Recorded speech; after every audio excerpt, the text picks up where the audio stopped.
At the moment, thanks to the internet, we have become more and more aware of our nation's dark history and current flaws. Some people, for the first time, are woke and see how awful our nation is and always has been, and if you only look at the bad, this nation should burn to the ground. History is great because you can spin it to say whatever you want it to, because it's so dense and there's so much of it. For the most part, US history in schools tells you all the amazing things about America and glosses over the bad parts of history that America did. The amount of attention spent on a subject indicates how important it is. The thing is, for the most part, all of these good things done are true, but all of the bad things done are also true and just as real, and paradigm shifts are harsh, and people could freak out and lose perspective. I followed a group called Shit Bootlickers Say on Facebook. It's an anarchist group that makes fun of anyone, not them. I followed them because, as I've said before, I 80% agree with them, and learn some bits of info you won't get from usual liberal outlets. However, two things I hated about the group is the level of pro-violence they call for, and the use of the liberal as a whipping boy for licking the boots of corporations. Part of this, I discovered, is because liberal in Britain is the equivalent of an American libertarian, just as libertarian in Britain and Europe is a form of leftist anarchism, and the confusion across the pond is wonderful for misinformation. Agitprop is a term that is a shortened form of agitation propaganda. This was used by the Soviet Union, but also used in World War II against the Germans by the British of using misinformation and pointing out the faults of the government they are attacking in stark contrast while appearing to be one of them. There are many methods of doing this. One is destroying or bringing into question cultural norms and things the average person takes for granted. For example, the demonizing of once iconic heroes like Columbus or Teddy Roosevelt or Jefferson. The same is true with turning history on its head when the government was long believed to be the good guy and it turns out they did some horrible things in the process. Questioning police brutality. All of these things are good advancements in our coming to terms with the truth of reality. Our founding fathers were 50% great men and 50% horrible monsters, and throughout time our goal is to change that percentage difference to all men and women. But the world is complicated, and there are often forces outside of a leader's control.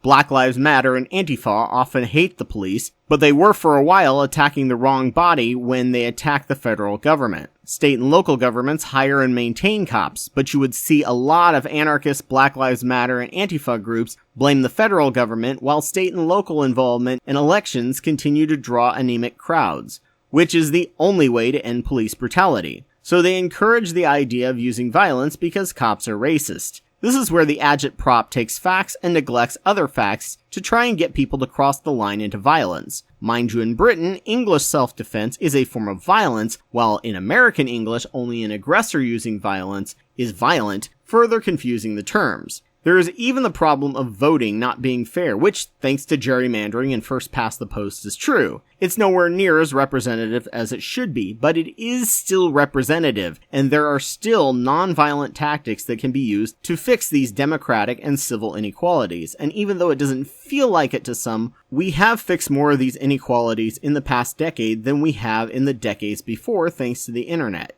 There are multiple forms of misinformation, especially from Russia and the Internet Research Agency right now. They have many accounts and fake bots out there on all the social media platforms. Many are sleeper agent accounts, sharing true info, actual liberals and leftist ideas, and sweet stories and funny memes. Groups will do the same thing. Then when activated, such as when the election season comes around, they will begin sharing fake news and polls and dangerous anger and flat-out disgusting ideas to scare people, and many will swallow what they're saying because so far they've been an accurate and precise source of news and ideas. Deepak Chopra uses the exact same tactic. He spends the first half hour talking about biology and every fact is 100% true. Then once people trust him, he begins to shift into quantum physics and quickly becomes bullshit.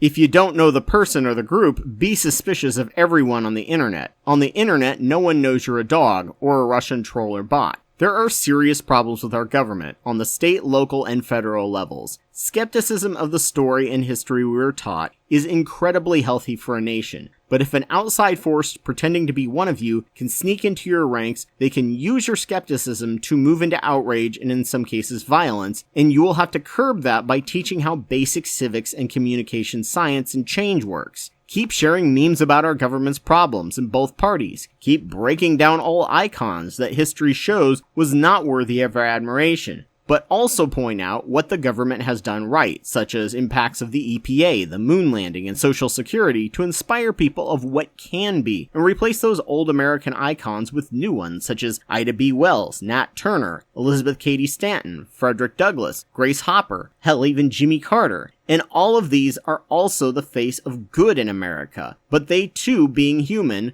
and if you just look at them, you would assume makes them all bad people. And that's exactly the point of Agitprop. It's to make you feel a sense of urgency similar to the kind we were fed after 9/11, telling us that Muslim terrorists were at our doorsteps. Now Nazis are at our door, change isn't happening fast enough, and you're just privileged, complacent, white liberal resting on your laurels for not getting out and being violent to cause change. If you have time to smash windows and brutalize cops, you have time to get politically engaged locally, or we'll just have another 4 years of Trump and a Supreme Court so rigged in the Republicans' favor that our rights and civil liberties will all be stripped, and violence, general strikes, and rioting will be our only option to fight back, as the riot is the voice of the unheard, as Martin Luther King noted. We still have American-style non-violent options. We just need to get off our asses and get involved. Stay vigilant, stay skeptical on anyone and everyone on the internet, or you'll end up like a Deepak Chopra fan. Completely delusional because he started out 100% true and gained your absolute trust and then became Mr. Hyde and you could no longer tell the difference. So thank you so much for joining me on my podcast. I'm sure there was nothing controversial about this and everyone will happily get along in the comments section, which you can do on the YouTube version of this video or my Facebook page, After School Democracy. Link in the show notes. Just a reminder that I'm Anubis 2814 on YouTube, and I have over 500 videos on different topics that I've made over the past 10 years. Please subscribe, and if your podcast site has the option, give me a like or review.